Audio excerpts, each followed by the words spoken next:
Okay, so you guys wanted us to take a deep dive into Edinburgh, and, we aim to please. So today we're going to do just that. We're going to really try to unlock what makes Scotland's capital so special. It's a city that's got it all, really. Rich history, vibrant culture, a top-tier university, striking architecture. Yeah, we're going to dig into all that. Plus, we'll touch on some of the newer developments happening right now in Edinburgh and even some of the challenges they are facing. Our main source for this deep dive is a pretty detailed city guide that we got our hands on. A fantastic resource. It's really comprehensive, which allows us to cover a lot of ground today. We're talking about everything from its UNESCO World Heritage status to its world-famous festivals, a university that's consistently ranked among the best globally, its distinctive neighborhoods. Oh, and we can't forget those iconic landmarks. Right, we'll certainly be touching on those. So let's kick things off with Edinburgh's historical roots. The guide mentions that there's evidence of settlement on Castle Rock way back in the Bronze Age. That's, thousands of years ago? Talk about a long history. Absolutely. It's incredible to think that people were drawn to that very spot for millennia. The strategic advantage of Castle Rock is undeniable. You've got this natural volcanic plug forming a fortress. No wonder it's been continuously inhabited and developed. It really sets the stage for understanding the entire trajectory of the city, doesn't it? Oh, absolutely. It's a story of strategic importance and security from the very beginning. Okay, well, fast forward a few thousand years, and what do we have? The Old Town and the New Town, standing side by side, both recognized together as a UNESCO World Heritage Site. That's not something you see every day. What makes this combination so unique, so globally significant? Well, think about it. The Old Town, it's like stepping back in time. This maze of narrow, winding streets and these towering tenements all crammed together. It tells a story of organic growth, shaped by necessity and the limitations of the land. And then, just a hop, skip, and a jump away, you've got the New Town. Talk about a stark contrast. Oh, yeah. It's like, boom, completely different vibe. Exactly. It's like a breath of fresh air with those wide avenues, those elegant squares, the harmony of neoclassical architecture. It's a planned city, meticulously designed in the 18th century to reflect those Enlightenment ideals. Order, reason, civic pride, you can almost feel it when you walk those streets. It's a living testament to how much urban planning philosophy's changed, right? Absolutely. From this defensive medieval mindset to something much more progressive, forward-thinking. Yeah. And seeing those two together, well, it's like a visual timeline of that shift. Speaking of historical landmarks, there's one that can't be missed. Edinburgh Castle. It just dominates the skyline. Oh, yeah, you can't miss it. It's more than just a pretty sight, though, right? This castle, it holds some serious weight when it comes to Scottish national identity. Oh, absolutely. It's been everything. A royal residence, a military stronghold, even a prison at one point. But what really gives it that almost mythic quality are the treasures it holds. The honors of Scotland, the crown, sword, and scepter, they're all in there. Wow, talk about national treasures. And there's more. They've also got the Stone of Destiny. Which, if I remember correctly, is this ancient symbol of Scottish monarchy. Exactly. And for centuries, it really embodied Scottish sovereignty. So yeah, this castle is much more than just a tourist attraction. It's a direct link to Scotland's past, to its triumphs and its struggles. You can practically feel history breathing down your neck when you're there. I can only imagine. Okay, so from ancient settlements and royal symbols, let's shift gears and talk about something a little more modern, a little more high energy. Edinburgh is known for its festivals, and our guide really highlights the Edinburgh Festival Fringe. They call it the world's largest arts festival. Yeah. How do they pull that off? What makes it so massive? Well, unlike a lot of other festivals out there that are very curated, very selective, the Fringe is all about inclusivity.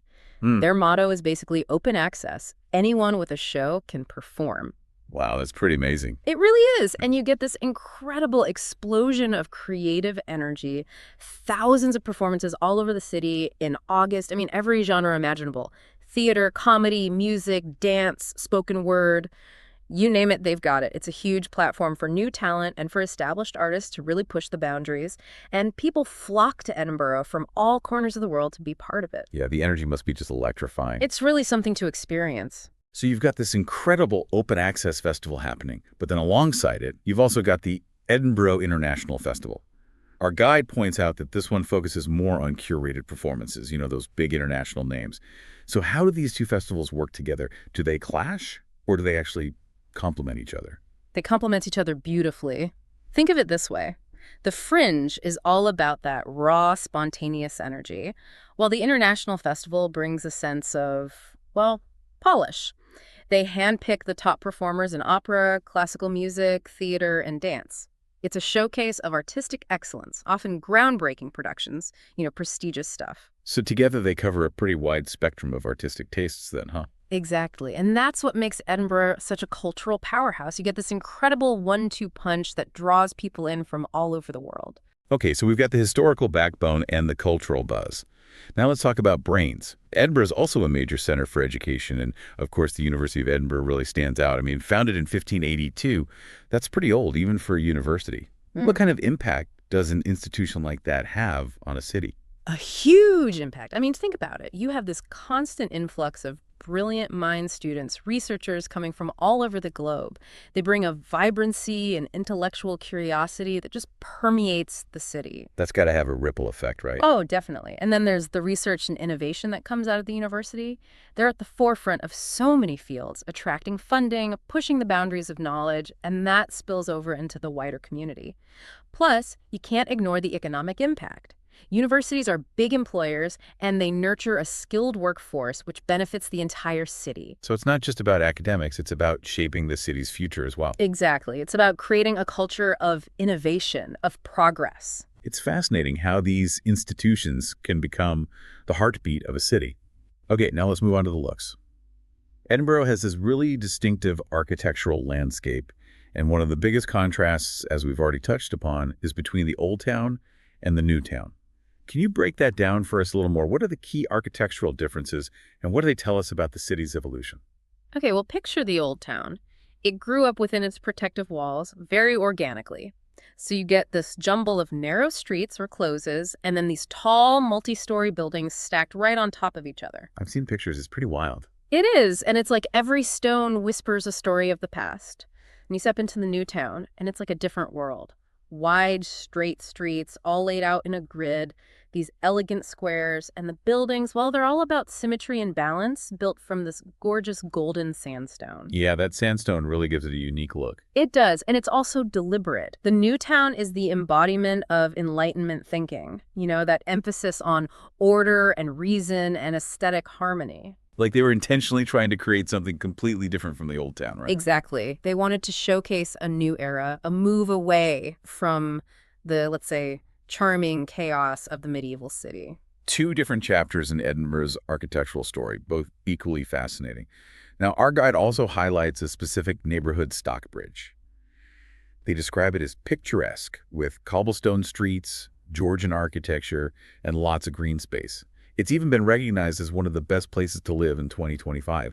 Why is that? What's the appeal of Stockbridge? Well, it's that perfect blend of old and new. You've got the historic charm of the Georgian architecture and those cobblestone streets, but it also has a modern, vibrant feel. And you can't beat the location. Inverleith Park, the Royal Botanic Garden, all that green space right on your doorstep. It's idyllic. It is. And then you've got the community aspect, lots of independent shops, cozy cafes. It's got that village feel, even though it's right in the heart of the city. It's just a very desirable place to live. It seems like Edinburgh really does a good job of marrying the old and the new. Speaking of new, let's talk about some of the recent developments happening in the city. Our guide mentions that IHG Hotels and Resorts is opening a new Garner Hotel in Haymarket in 2025. What does that tell us about Edinburgh's tourism sector?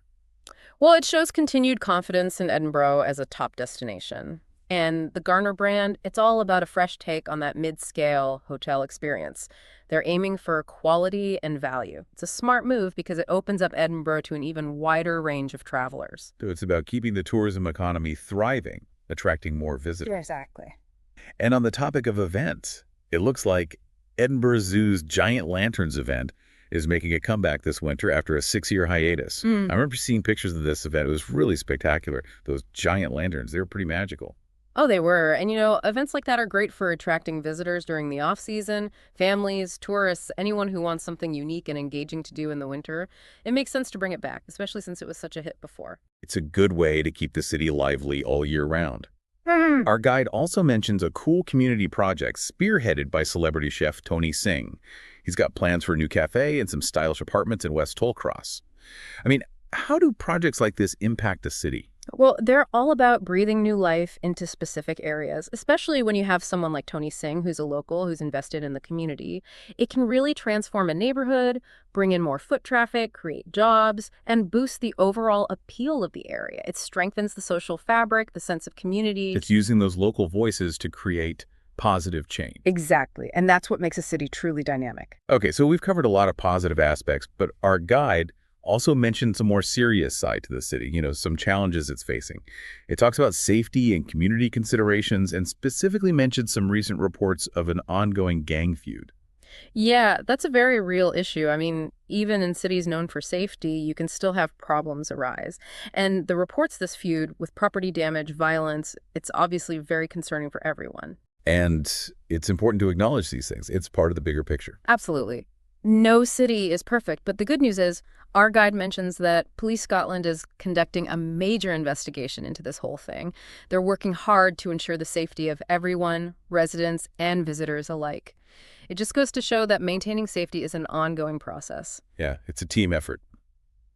Okay, well, as we wrap up our deep dive into Edinburgh, I think it's safe to say that this city is a fascinating blend of history and modernity. It's got these ancient roots, but it's also constantly evolving, pushing forwards. It really is. From those Bronze Age settlements to those world-class festivals and that amazing university, Edinburgh has this incredible story of resilience, of embracing both its past and its future. You can see it in the architecture, in the culture, in the way the city's constantly adapting and growing. It makes you want to hop on a plane and experience it all firsthand. So, to our listeners, here's a final thought for you to chew on. Edinburgh has this incredible ability to honor its long history while shaping its future. What lessons can other cities learn from that? How can we all strike that balance between preserving our heritage and tackling those modern challenges? It's a question worth pondering. It is. And it's a reminder that a city is more than just buildings and streets. It's a living, breathing organism constantly in flux. Well said. Thanks for joining us on this deep dive into Edinburgh. We'll see you next time.